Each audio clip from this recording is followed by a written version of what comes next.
बागेश्वर धाम के पंडित धीरेन्द्र कृष्ण शास्त्री ने साधा पाकिस्तान पर निशाना। जबलपुर में पहलगाम हमले को लेकर बोले धीरेन्द्र कृष्ण शास्त्री, भारतीय सेना पर है हमें गर्व। धीरेन्द्र कृष्ण शास्त्री पाकिस्तान में रहने वाले लोगों की बेगमों पर धीरेन्द्र कृष्ण शास्त्री ने कसा तंज। लुगाइयां संभाल नहीं पा रहा देश, क्या संभालेगा पाकिस्तान। धीरेन्द्र कृष्ण शास्त्री, भारत का बेटा है पाकिस्तान। धीरेन्द्र कृष्ण शास्त्री, पॉक को लेना चाहिए अपने कब्जे में।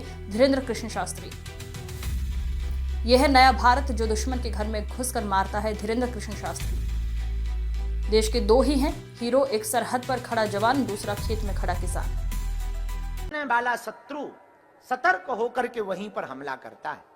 इसलिए 4-5 दिन जबलपुर वालों को कई बार नींद नहीं आई जब अभी पाकिस्तान की ठटरी बढ़ रही थी। और क्या गजब का भारत, 1971 का भारत थोड़ी है ये, तो 2025 का भारत है। 300 किलोमीटर अंदर घुस करके मारता है। और हमें मजा तो तब आया जब सरकार ने कहा कि 24 घंटा के अंदर जितने पाकिस्तानी नागरिक हैं वो देश छोड़ दें। इतनी बेगमें निकली।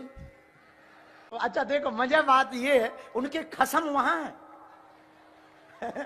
अब बेगम, तो हमें बड़ी हंसी आई कि धन्य रे पाकिस्तान, लुगाइयां संभाल नहीं पा रहा है देश, क्या खाक संभालेगा। बेगमें भारत में खा पी रही हैं, उनसे देश क्या संभलेगा। इसलिए हम तो कहते हैं कि पाकिस्तान को सरेंडर कर देना चाहिए। जब लुगाइयां ही नहीं संभाल रही तो देश के हलवा संभालोगे तुम। लेकिन I proud of you Indian army. तो हमको बहुत गर्व है अपनी भारतीय आर्मी पर। धन्य है भारत के जवान। देखो, आप लोग मानते होंगे हमारा तो सीधा सिद्धांत है भैया, देश के दो ही रियल हीरो हैं जो पर्दे पे आते हैं, वो तो नचैया हैं। देश के दो ही रियल हीरो हैं, सरहद पर खड़ा जवान और खेत में खड़ा किसान। हमको बहुत गर्व है, भारत की आर्मी पर गर्व है। धन्य है, उन्होंने प्राणों की बाजी लगा करके। और जो घटना हुई पहलगाम की, निश्चित रूप से निंदनीय हुई, घोर निंदनीय हुई। उन्होंने धर्म पूछ करके मारा है। हिंदुओं, अगर तुम जगोगे नहीं तो वो तुम्हारे घर में घुसकर मारेंगे, तुम्हें चुन चुन करके मारेंगे, तुम्हें बीन बीन करके मारेंगे। क्यों? क्योंकि तुम हिंदू नहीं हो। तुम्हें बड़ा बुरा लगा होगा, मन में सोच रहे होगे गुरुजी ऐसा क्यों कह रहे।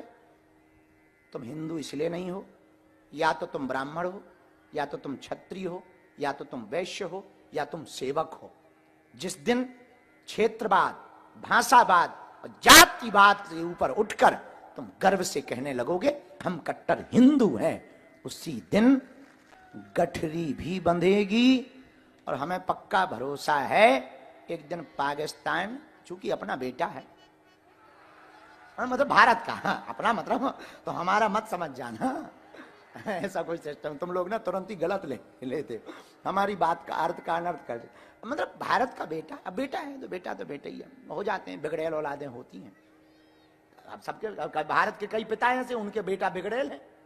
अब क्या करें, मर्डर थोड़ी करते बनता है। अब बिगड़ेल औलादों को तो जूता दे, लाते दे, घूसा सुधारते रहते हैं बीच बीच में। हर बार वो गलती करता है, हर बार दे चटाक न कटा ठटरी के भरे।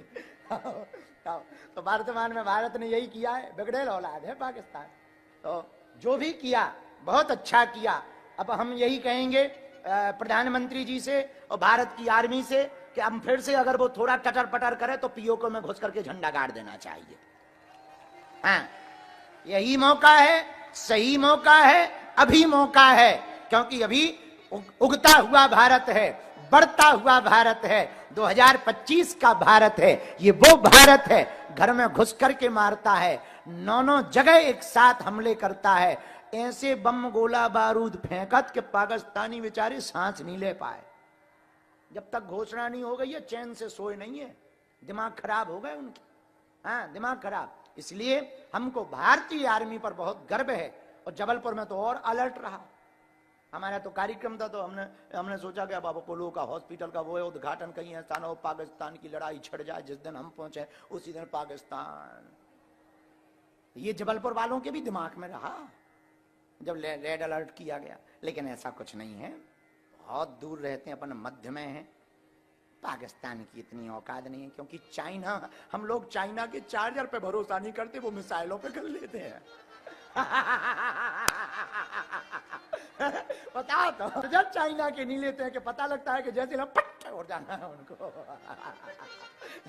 तो बता, वो मिसाइलें चाइना की ले लेते, इन्हें शर्म नहीं आती अपने मन से। इसलिए तो एक हमें वीडियो देखा है, सही गलत भगवान जाने, हमें नहीं है ज्ञान उसमें, हमें तो वीडियो दिखाया गया, ओ मिसाइल उड़ी फुस और बगली में गिर गई। बोले कौन